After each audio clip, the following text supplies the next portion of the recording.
Ferris State University welcomes a new president, Dr. Bill Pink. He's the current president of Grand Rapids Community College here in Grand Rapids, and his formal hiring will be on May 6th. Good afternoon, ladies and gentlemen. I'm News 8 digital anchor Luke Laster here from the Wood TV Live Desk. Joining us this afternoon is Dr. Pink. Sir, first off, congratulations and welcome. Luke, thank you so much. I am honored to have been selected, so I appreciate that, and I appreciate this conversation. How does it feel? First out of the gates here, how does it feel to accept the position and, heading up to Big Rapids there?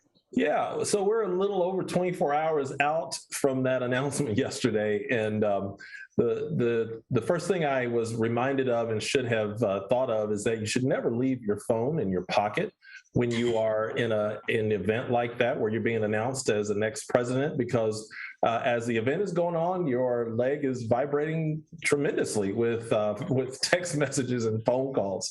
That was the first lesson. Second lesson is that it is so cool to have been named the next president of Ferris State University. That select finalists, as they say, until the board is able to vote on it. One of the cool things about it is coming behind such a strong leader like Dr. David Eisler.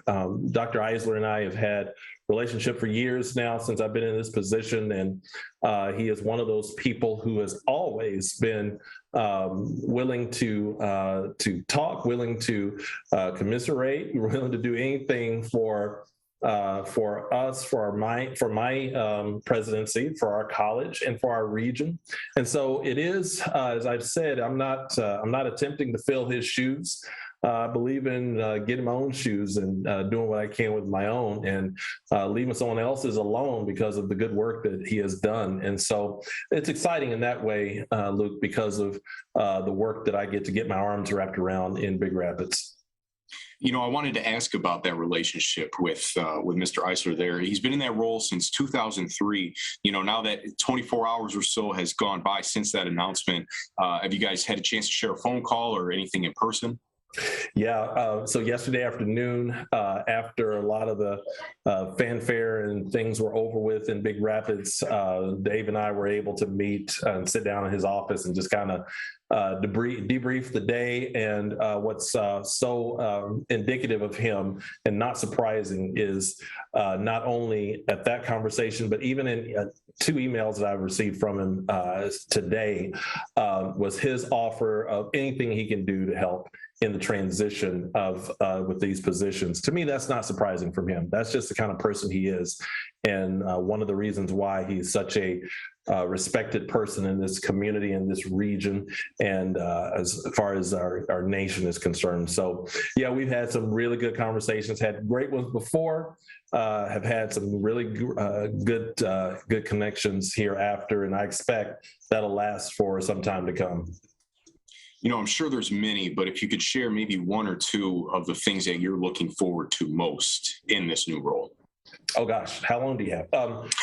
Yeah, as you said, just share one. I get it. So I will tell you that something that's exciting to me is to when I think about the things that we've been able to work on here at GRCC. And by the way, I will say that's it's what I have repeatedly called a bittersweet move because of the fact of leaving such a great institution like GRCC and having been here for the last 7 years and 5 as president.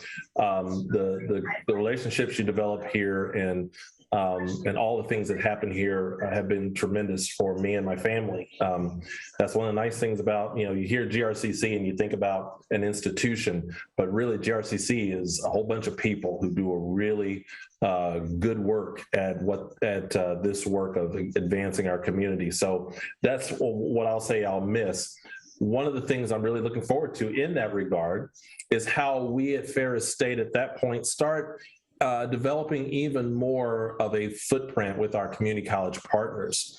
Ferris State, one of the attractions to me about this job is that Ferris State is known for its reach and outreach to our community colleges across the state, and not just across the state, but Ferris State has a doctoral program in community college leadership, which means that degree reaches a broad swath of people across the country. They have some cohorts happening in different parts of the country.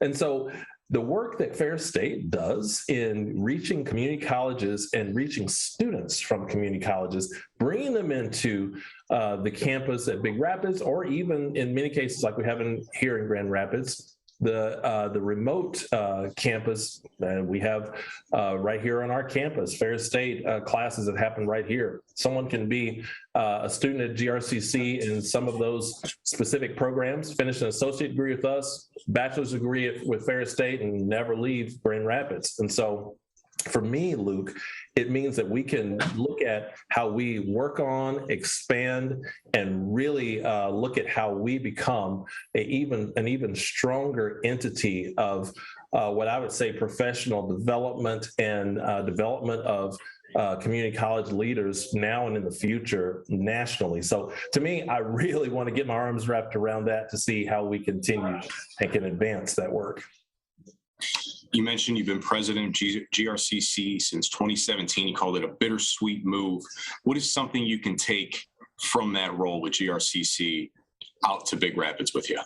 Yeah, GRCC was my first presidency. And so these last 5 years have been opportunity to see if all the ideas that floated around in my head prior to becoming president and thinking, would that work at an institution, and seeing some of those things come to fruition was a great opportunity to get into this space of college and university presidencies. And so not only the experience that this helps me bring to that table in terms of having led a college, but also I take with me a lot of the relationships that we have here in Grand Rapids and in West Michigan, and really the relationships that I have nationally, to bring them to that space and say, how does this make sense for Ferris State in terms of those connections and relationships? I think that's exciting. I think some of those connections are similar to each other, but I do think there are some of those connections of opportunities I think we can bring to that table that will be fresh and new and able to see how we expand in Big Rapids on some of those connections. Aside from GRCC, you had several other roles in West Michigan here, United Way, Spectrum, and a handful more. What will you miss the most about West Michigan here? I will tell you, I'm not going to miss a whole lot because you can't get rid of me that easy. So my thought there, although obviously my wife and our daughter, we will make that move to Big Rapids, obviously, because it's important to me to be a part of that community.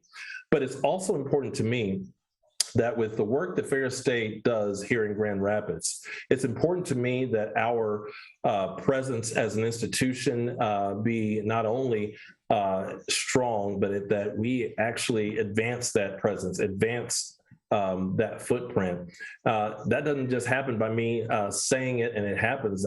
That happens by me being present. And so we will spend some time in West Michigan, not only here in Grand Rapids, but also out on the lakeshore with some of our connections we have out there to really dig at how our university can truly be an integral part of really helping this community, especially right now, Luke, with the importance of really getting to the process of digging out of COVID-19 and digging out of a pandemic, and how higher education, I believe, is one of the main entities that should help our communities dig out of this through education, through training, through connections to jobs. So all that work is yet to be done, I think, at the levels that we're going to need to do it. And so I honestly believe that I don't plan on being gone so much that I start missing West Michigan, because this has been a part of my life for 7 years, and I see us being just as effective in the work that we're going to do here as we are right now. So I'm looking forward to that piece. You mentioned a few minutes ago that partnership there between GRCC and Ferris. Tell me a little bit about the process of earning this position and how those ties got you to where you're at.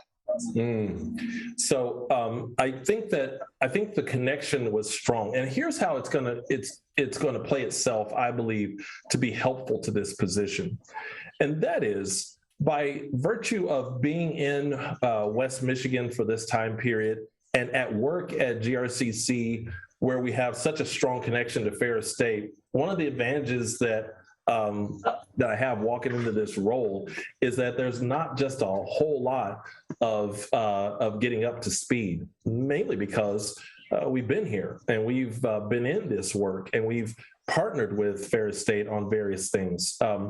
We've done so much already in regards to what this relationship looks like as far as Ferris State, GRCC, and just West Michigan is concerned. So I honestly think that all that bodes well to being able just to hit the ground running a bit faster than what you may have with someone who comes to the job from outside the region or outside the state. I believe that's a huge advantage to this whole thing, Luke, because there's so many of those relationships that if I were new to this state and new to this region, I would really have to spend even longer just meeting who some of the people are. And fortunately enough, we know a lot of those people. And now the onboarding is truly an onboarding where it's a matter of just understanding and getting used to Ferris State processes and things that go on that campus. And so I think this relationship here in West Michigan plays strong so that relationships are built already. We're ready to get into some of those offices of folks that we have great relationships with and say, how is it that Ferris State can be with and for you in partnership and collaboration? I love that. Speaking of hitting the ground running, once May 6th comes, you're officially in the role. What can you share with me right now that is on the docket, right out of the gates here, first 3 months, we'll say? Yeah. So what the plan is right now is it becomes official May 6th.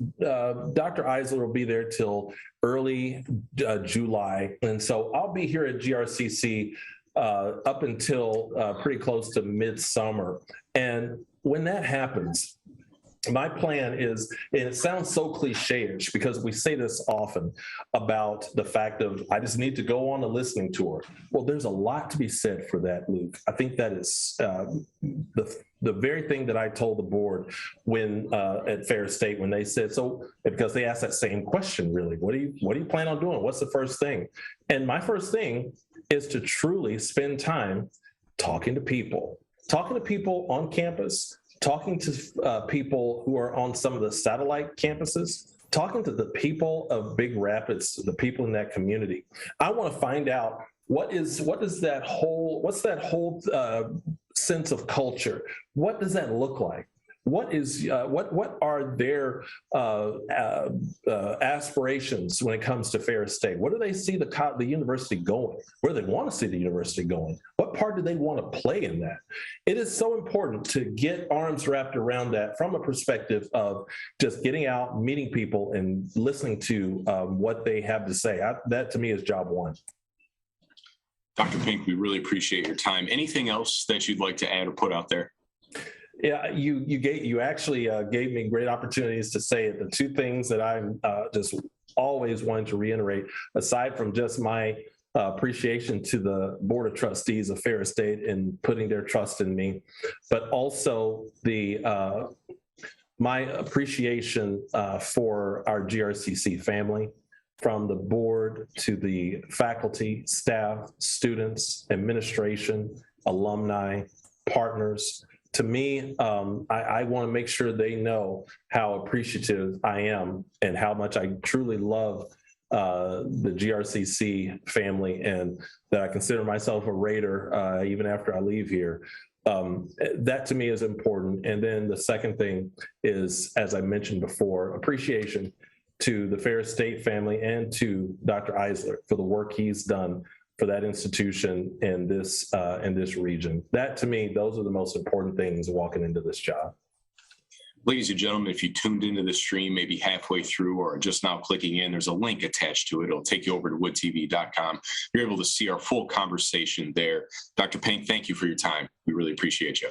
I was honored. Thank you so much, Luke. I appreciate it. Folks, this has been a look at the Wood TV Live Desk. I'm News 8 digital anchor Luke Laster. Have a great afternoon, ladies and gentlemen. We'll see you around.